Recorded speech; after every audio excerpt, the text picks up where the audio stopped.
It's really hard for me to figure out how to share what I'm doing and my ideas with you, mainly because I don't really have a sort of central place I can come from, mainly because I have different hats depending on what I'm doing, right? So sometimes I'm cycling to the University of Cambridge from my house, and it's lovely down the river, and I look at my calendar, because obviously I'm looking at my phone whilst I'm cycling, because I can't get distracted from it, and I see I've got no meetings with students or anyone, and the weather's lovely. So what do you do at this point? Do you carry on going and to your office and sit in a box in a room all day? Or do you go, no, I'm going to go into the countryside? And so sometimes, when the weather's nice and I've got no meetings, I'll cycle into the countryside. And I'll walk for an hour or so, find a tree, get my laptop out and work under the tree as long as the batteries are there. And then I'll go and find a cafe and then charge it up and then do the same and then go home at the end of the day. And this might sound a crazy thing, but one of my hats is as an artist. And so I'll be there working with my system, which I'm going to show you in a moment, doing interesting things, and then using that experience to drive where that system's going.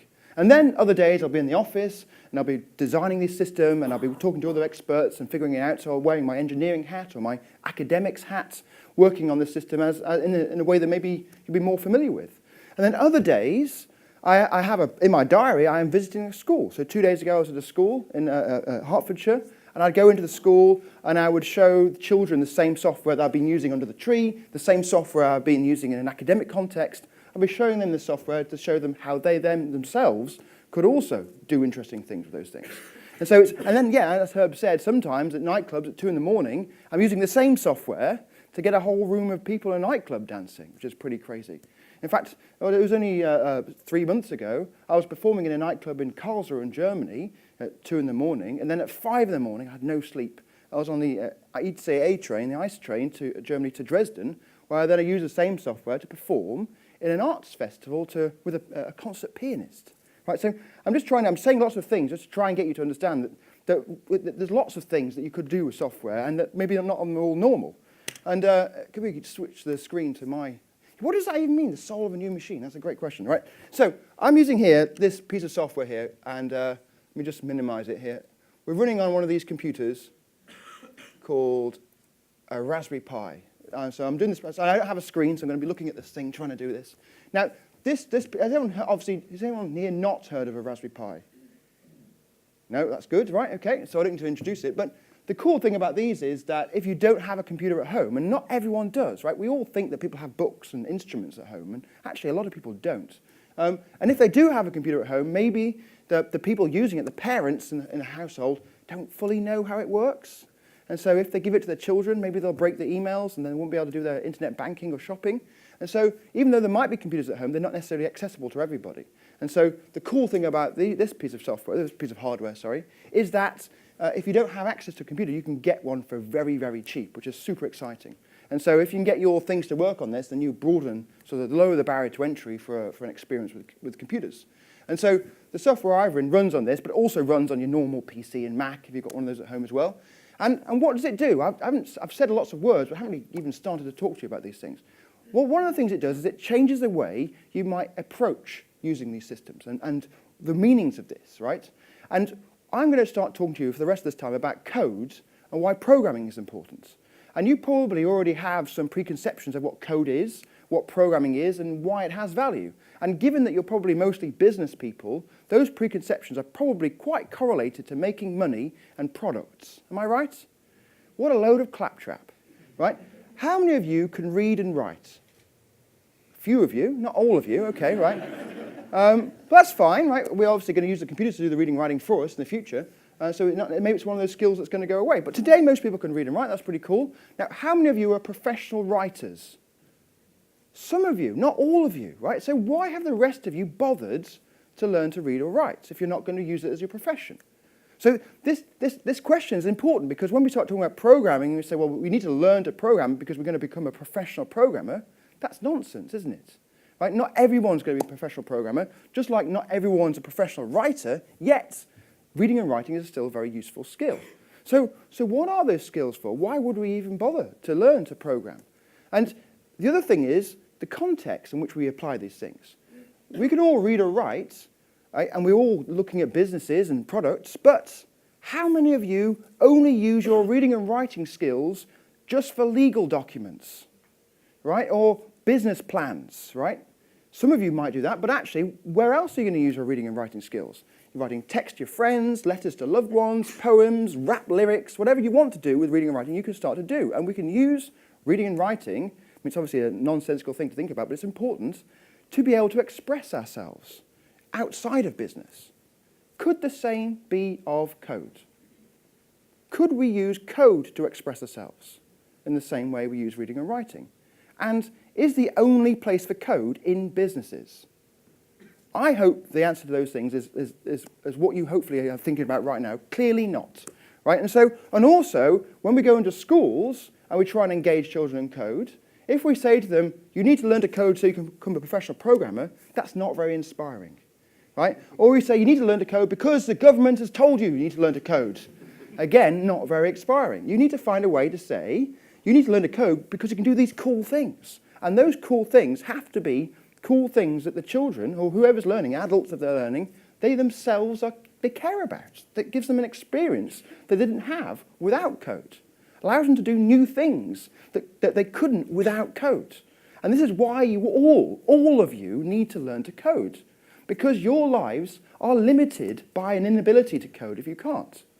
Just like your lives would be limited if you couldn't read or write. Right? And if we look back at people who couldn't read or write in history and think, whoa, that was a difficult society. They must have really struggled to share ideas, to note things down, for information, to survive time. How could they do that without reading or writing? Clearly, the same is going to be true when most of us are able to code in some way. Now, the important distinction to make is I'm not arguing that we should all learn to become professional programmers. Right? I'm just saying we all need to have some level of knowledge of what code is. We need to have done some basic coding, just to understand what it is, so that when we work with professional coders, we're able to know when they're actually lying to us, or know what the parameters of the conversation is, or when they say it's going to take 6 months, you say, well, really, why? Or you know not to ask the things which are impossible. Right? These are really important, and lots of large projects have gone awry, mainly because most people who are working on the project don't really fully understand the materials with which they're working with. And so hopefully we can all try and change that. So this system here, this is the Raspberry Pi, and my system is the system called Sonic Pi, and it looks a bit like this. This is in nightclub mode, so when I'm performing a nightclub, this is sort of the school mode, it's nice and white. Also there's some buttons that you normally want to have to make visible. If we can make those visible, there we are. And one of the important buttons here is the info button, so if you're tweeting, Sonic_Pi is the Twitter handle that you want to all retweet. And this system is a system for making music with text. Right? So, I mean, I've gone into schools for the last 3 years now, many schools, and I've seen teachers really struggle because there's a new computing curriculum which is really important, but the teachers don't really yet have the tools, or even the skills in many cases, to properly and effectively teach computer science, and that's something we really need to change. And often when you get some free resources or tools for children to learn to code for the teachers, they'll be sort of wrapped in what computer scientists think are important. Okay? And what do computer scientists think is important? Sorting. Sorting is the most fabulous, exciting thing you can do in programming. Right? How many of you have ever had fun doing any kind of sorting? Right? So if I said to you, right, we're going to learn to code by getting a list of numbers and sorting them, how many of you are going to go, yes, today is a day for me. I'm going to grasp this opportunity to learn how to sort stuff, right? Now, of course, there is lots of interest in computer science in the act of sorting and different ways you could approach that problem, how you divide and conquer that problem. But the problem itself isn't necessarily very engaging. So unless you yourselves are, like most programs like me, I quite like a bit of sorting, to be honest. It's quite good, right? So unless you're like a weirdo like me, you're not going to be able to look behind that problem and see the really beauty that is in solving that problem and actually figuring out how to tell a stupid computer, which is essentially stupid, but can operate incredibly quickly, how to actually tell it to do the instructions to be able to sort something out. Because once you figure that out, you can really do a lot of different things. But unless you can get past the sorting bit, you're really going to struggle, right? So this is a problem we need to figure out. So for me, I want to also figure out how to use computers under the tree, right? When I'm gone cycling into the countryside. What am I going to do with that computer that's joyful? Like, why am I even bothering to use a computer? Right? It's not to just solve the problems. It's to actually enrich my life. So when I go and sit under that tree, I open this software and I make music. and I look at what I can see around me, the trees, maybe it's a lake I'm next to, and I try and reproduce those visions in the software. And then try and then listen to what I'm doing, and I do like an improvised performance. And that sounds like, well, you're wasting your time, Sam. You should be working effectively in an office behind a desk, and we all need to see that you're working. Well, actually, I've never been more productive than when I've incorporated this kind of workflow. Mainly because, whilst I'm making this music, I have all these ideas about what the system could do that it doesn't already do. And those ideas I would really struggle to find if I just had to force myself next to a whiteboard, right, and draw some pie charts, as you might do, right? And some strategy diagram. These are the cost-benefit analysis of what the software can do and can't do, right? If I'm in that kind of mind frame, I'm not going to think about all the cool things it coof do. Whereas if I'm in the act of using it, if I'm making music with it, then I actually start to see all the things it could do, and I keep a little diary, and that diary then becomes sort of the backlog, the feature list, the to-do list. And so I'm trying to explain all these things that it's very hard to say what specifically I do and why I'm even bothering to talk to you and why I'm even here. I'm just trying to throw things at you so you can understand. Now, this system here, Sonic Pi, one of the goals is to make things really, really simple. So have any of you been to the schools recently and seen what it's like, depending on, obviously, schools are very different, but it's crazy, right? All of you now have been really kind and been quite quiet. So regardless of what I've said, whether it's interesting or not, some of you are like, Sam, well, wait for my lunch, get on with it, right? Some of you are detuned, that's great, but you're not interrupting and disturbing everybody else. Not the case in schools. So teachers, it's amazing. And there's a common pattern I've seen in certain schools where it's really disruptive. The teachers have the strategy of like clapping their hands really loudly, come on children, shouting, and then that's not enough. They have to then count down. I'm going to say something. 5, come on, Tommy, off the tables. Jimmy, stop swinging around your chair. Cut 3, and count to 1. And then, if they're lucky, the children are quiet for maybe half a minute or something. At that point, the teacher has an opportunity to say something to whole class, like I've been for this quite a long time already. And so when you have that very short window to inject some knowledge or ideas, but there's not much you can inject in 30 seconds, really. So you can't impart knowledge. You really just got to somehow set some seeds for them to inspire themselves to start working. So if you're trying to teach computer science, what are your 1 or 2 sentences you're going to say to get children excited, to get them interested, and to get them engaged? It's a really tough question. And so when you're working in schools, you're really forced to think about this. And that problem actually is exactly the same as when you're performing in a nightclub. And one of your few sentences to think about to get people dancing immediately, because if it takes you half an hour to warm up, well, that's your act gone. You've got to be able to instantly make some music and have some fun. So the kind of questions you ask in a workplace, a school, are very similar to the ones you would ask in a performance context. It's pretty crazy. So with this system, the goal is to try and make that sentence really super easy. And so what we want to do is write a program. So we just write the word play to make a note and choose a note to play. And we make a beep and it makes a sound, right? So at this point, we have lots of opportunities for learning. If you're a teacher, that's a fancy phrase to use. Here's a function called play. So obviously the system can do many different things. That's one of many things it can do. The number 70 is an important thing. It's called an abstraction that represents something. So can any of you think about what that represents, that 70? Sorry? The notes, the pitch, how high or low it goes. And this is a cool thing, because what do numbers do? Put things in order, that's a good answer. There's a simpler way to think about numbers. So you're all very fancy business people. You've probably got lots of spreadsheets. What do numbers do? They go up and they can go down. That's it. Well, measuring, so measuring is a use case of numbers, but just in their essence, they just go up and they go down. So they can count. So they have this idea of size or quantity. And the cool thing about abstractions is you can take something like a number which has those properties, it can go up and go down, and you can map it on to something else which also has those properties, like the pitch of a note, or the volume of a note, right? Or the amount of money in my account. And so this number, it doesn't have to be 70, it can be 75, or it can be 30. Well, you can't really hear that. So if it was in a nightclub, you'd hear this fat sub-bass pumping out here, but we're in a normal auditorium. That's a bit better, right? So by changing the number, you can change the note. And at this point, you can play all notes. You don't have to stick to whole numbers. You can play numbers in between numbers. So really, you can play any note that you can possibly imagine at this point. So this is pretty cool. So if you download this software, which is entirely free, you at home tonight can play any notes. Look at that. Just remember that. This is a golden opportunity. But once you've played any note, what else do you want to do? You might actually want to play a melody. So let's play note 40, or let's play note 70, and play note 75. Oh, right, that might have surprised you. At this point, this might deviate from what you expected. Maybe I wanted 70, then 75.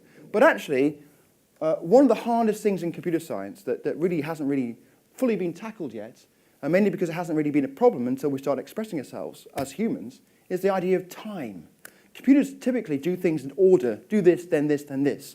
And as long as that order is preserved, actually I should have gone the other way for you, do this, then this, then this. As long as that order is preserved, then if the computer is faster, like next year's computer, it'll just do it faster. If it's slower, well, it'll just do it slower. You'll still get the same results.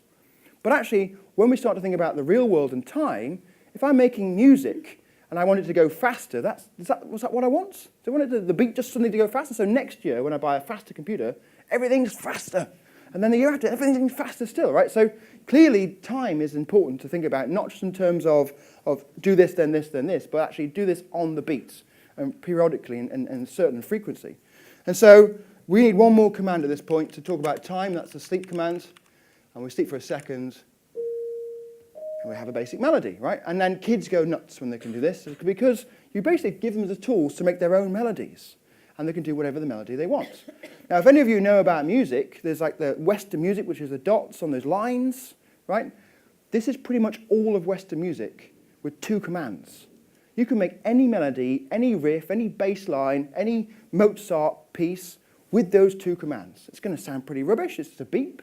But you have the creative powers to make any musical melody with 2 commands, which is pretty profound, right, to think about this. Of course, there's lots of other important and exciting aspects of music that aren't covered, but the ground base is already there with just 2 commands that any sort of person who's older than 6 that can read or write has access to, right, which includes all of you people, except for the few people who said they couldn't read or write, right? That you need to learn to read or write first.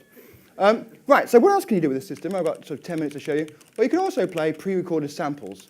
So I can play like this bass drum sample. Where are we here? Right, so I can play like a nice kick drum.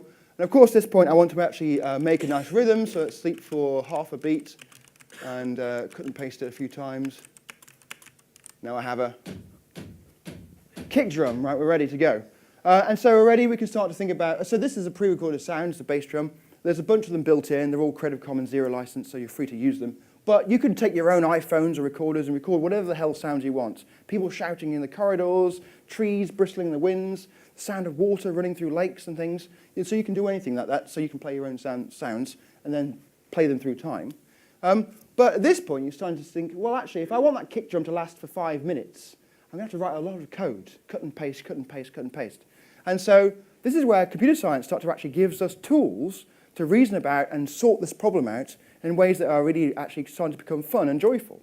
So if I want my kick drum to go 8 times, well, I can cut and paste it 8 times, or I can just ask the computer, because the computers are quite good at doing very simple tasks like this. Can you do something 8 times? So the do says, well, I want to start doing 8 times, and the end is when I finish. 3, 4, 5, 6, 7, 8. Great, that's good. So I've got my kick drum. So I can do it 8 million times, 8 billion times, 2 times. Or I can even ask it to loop it forever. Right? So I can actually leave this on going in the background just to irritate everybody, to wake people who haven't actually listened to what I've said yet, and it will carry on until the computer dies. At which point you can start to think about, well, actually, that's pretty cool. But I want a bass on there, maybe some melody. I want people to dance. It's not just going to be really super minimal dance music. So some people love this kind of stuff, right? Like in a Berlin club, somewhere in a bass group, put some distortion on that for hours. So what else could you do? So let's play like a bass, this sort of crazy sample here. Right, that sounds crazy. Let's get it like a sleep for 1 second so it's slower. So that's pretty cool. So I've got my bass thing, and I want to get my drums going as well. So let's both get them both up on the screen. So we've got my drums here. Actually, let's do the bass drum, and then around. There we are. And what did we have before? We had bass drum house. I like spelling things in German. It looks better. And then right. So now I'm going to play both of these things at once. It's pretty cool. Oh, it doesn't actually work. That's unfortunate. So can anyone tell me why this doesn't work? Someone at the back? That's everyone's telling me at the same time. Sorry. Stuck in a loop. Stuck in a loop, yeah. So loops are like black holes for programs, okay? And the code gets to the top, it stays in that loop, goes round and round and round and round and round, and never ever gets down here. Now, the thing is, if you look at the new computer science curriculum for the UK, and the children say, well, how do I play my bass line at the same time as my drums? The answer is, sorry, you can't. Because the computer science curriculum doesn't cover this, right? So, and kids who are 10 will ask this straight away. It's one of the first questions they ask, right? So the answer is to say, well, let's break out of the curriculum and show you how to do this. We use something called concurrency and threading. The problem is, though, threading is typically seen to be a very hard subject. It's a university-level subject. So one of the challenges is, how do I slip concurrency into the curriculum without, well, it's not even in the curriculum, put it into the lessons, without sort of subterfusing and messing up what the teachers need to teach and what they're assessing and all their scores and how their school tables are all measured. I don't want to interrupt with that stuff. So I've invented, so again, when you're a programmer and you come up with this kind of problem, you don't say, sorry, I can't do it. You think, well, how do I solve this as a programmer? As a language designer, could I create a new language which allowed me to effectively do this with minimal change? So this is exactly what I've done. And it's called the live loop. Live loops are wicked. So all I need to do is change it to a live loop, and I run the code, and I get an error. And this error says here, live loop needs to have a unique name. So now we need to think about live loops differently. They're not just loops going around, they're actually band members, right? And this one's playing the drums, like Kate's playing the house drum, and Sally's playing the drum and bass sample. And so just like band members, our live loops also have to have names.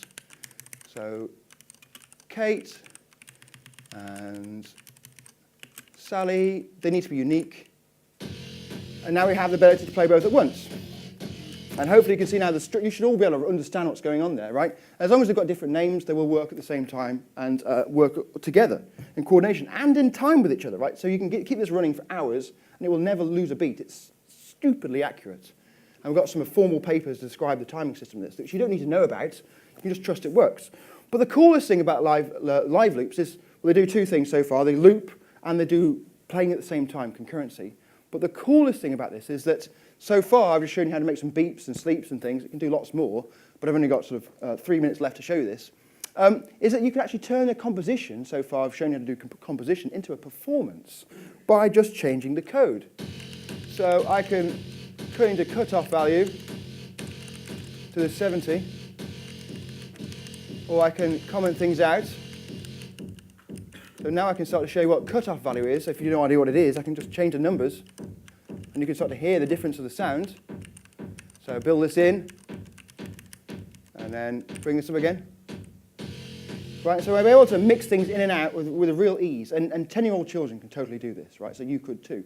And the question really is, in my 2 minutes left, is to say, where could you take this? Well, there's loads of places you can take this. If you want to add some reverb or distortion, that's trivial. I can play like, oh, I should also show you this. If you want to start with built-in samples like the Amen break, have you heard of the Amen break before? Yeah. You all have, because you know what it sounds like. It's like drum and bass was built around this, and hip-hop, actually, early hip-hop. So NWA, Dr. Dre's original bands, they used the Amen break, but they played it at half speed. So if I change the rate to be 0.5, there's like a hip-hop style to this, right? And then after the drum and bass scene came sort of fast dance, gabba-style music and jungle, and they just played it a bit faster. Right, same sample, 3 genres of music, right? That's not me, I'll just change the number. But the cool thing about Sonic Pi is you can do this. What do you think that's going to do? Backwards. So you can play it backwards at half speed if you want to, right? You can do all sorts of cool stuff. And then if you want to add some bit crusher, you just say, with effects bit crusher, and then you surround it by here, so you can add some bit crusher. So you can really start to play around the sounds, or with some reverb. Do this. Change the room size to 1. So by just doing simple code, you can create some really interesting sounds. And where can you go with this? So let's look at one of the examples. So if I load example re-resed, that's it playing there. And if I just bring it to be a bit smaller so you can see all the code, you can see actually there's a few things. There's a few live loops going on, these things that go at once. There's only 29 lines of code. One of the live loops is playing that bass drum we showed before, doing that. One's playing this industrial loop, and then the other one is doing some really cool things with scales and melodies. So I'm taking the minor pentatonic scale, I'm shuffling it like a deck of cards, and then I'm just playing the D saw synth, which is a cool detuned saw wave, and modifying the note to be the next note in the pentatonic scale shuffled, and adding some bit crusher. And just some very simple techniques like this, which might look alien to you, but if you spent a few hours, you'd be able to figure it out, can make sounds like this. Right? And I'm making something that actually people could perform and listen to in a dance club, right? And as it's playing, I change what it's doing.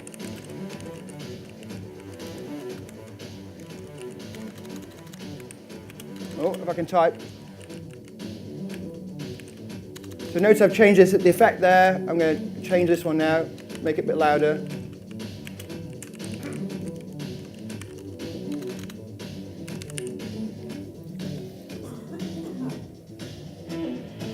Well, just by changing some basic numbers, I can modify the code. And so when I'm sitting underneath my tree thinking about where I could go, this is what I'm doing, right? And imagining how can I make this in such a way that not only can I make some beautiful music, but I can also give it to everybody else in the world, from 10-year-old children to people like yourselves. So actually the hardest people, because most people who are old have closed their minds a bit. So hopefully you're not those kind of people. And so I hope that I'm convinced you that code is really creative, that you can have a play with it. You can do different things in making apps and websites, and that this kind of tool like Sonic Pi, which I'll put up the information for, it's entirely free. You can download it. You can play with it yourself. Oh, where's the information gone? No, it's popped up there. It's in the background. There we are. It's entirely free, runs on a Raspberry Pi, runs on Windows, runs on Macs, and it's there for you to play with. It's got a full tutorial built in. There's a free book you can download. And so if you're not interested in music but you know someone else is, this is one way in to learning how to code and the powers that it creates. Thank you so much for listening.